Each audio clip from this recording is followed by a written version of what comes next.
लढाणा जिल्ह्यातील लोणार तालुक्यातील सुलतानपूर येथे अज्ञात वाहनाच्या धडकेत एका मादी माकडाचा मृत्यू झाला.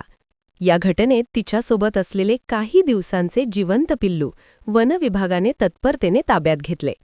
अपघातात जखमी झालेल्या या पिल्लावर लोणार येथील पशुवैद्यकीय रुग्णालयात उपचार करण्यात आले. उपचारानंतर पिल्लाची प्रकृती सुधारल्याने त्याला पुन्हा नैसर्गिक अधिवासात सोडण्याचा निर्णय घेण्यात आला. मात्र एवढ्या लहान पिल्लाला इतर माकडांचा कळप स्वीकारेल का याबाबत शंका व्यक्त होत होती. तरीही वनविभागाने सकारात्मक भूमिका घेत स्तनदा मादी असलेला कळप शोधून काढला. वन कर्मचाऱ्यांनी पिल्लाच्या ओरडण्याचा आवाज मोबाईलमध्ये रेकॉर्ड करून स्पीकरच्या माध्यमातून कळपाजवळ वाजवला. त्यानंतर पिल्लाला पिंजऱ्यातून बाहेर काढून कळपाच्या जवळ ठेवण्यात आले. काही क्षणांतच कळपातील स्तनदा मादीचे मातृत्व जागृत झाले आणि तिने पिल्लाला आपल्या कुशीत घेतले. कळपानेही या नव्या सदस्याचा स्वीकार केला. आईचा अपघातात मृत्यू झाल्यानंतर अनाथ झालेल्या या पिल्लाला आता नव्या आईची साथ मिळाली असून ही संपूर्ण मोहीम वन विभागाच्या संयम, नियोजन आणि संवेदनशीलतेमुळे यशस्वी ठरली आहे. या घटनेमुळे वन विभागाचे सर्व स्तरातून कौतुक होत आहे. नमस्कार, मी वनपरिक्षेत्र अधिकारी मेहकर प्रादेशिक रवींद्र सातपुते.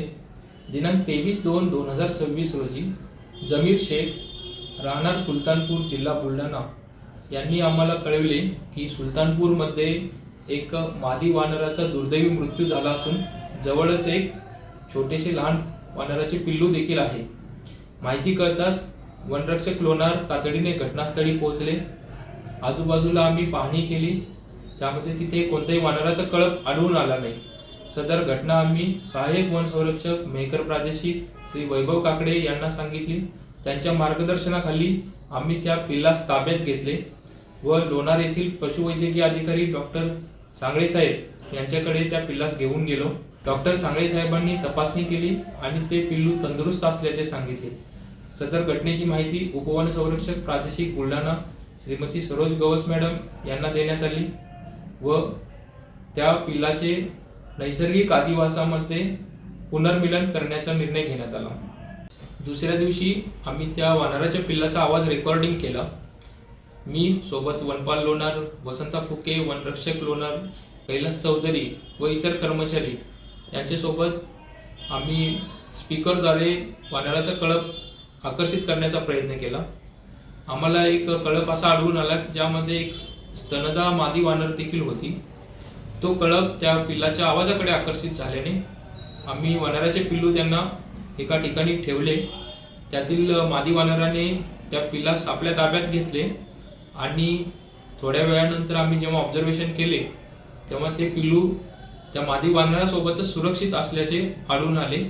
अशा प्रकारे त्या पिल्लास आम्ही नैसर्गिक अधिवासात एका नवीन कळपासोबत पुनर्मिलन करण्याचा जो प्रयत्न केला होता तो यशस्वी झाला व त्या छोट्याशा पिल्लास एक नवीन माता मिळाली.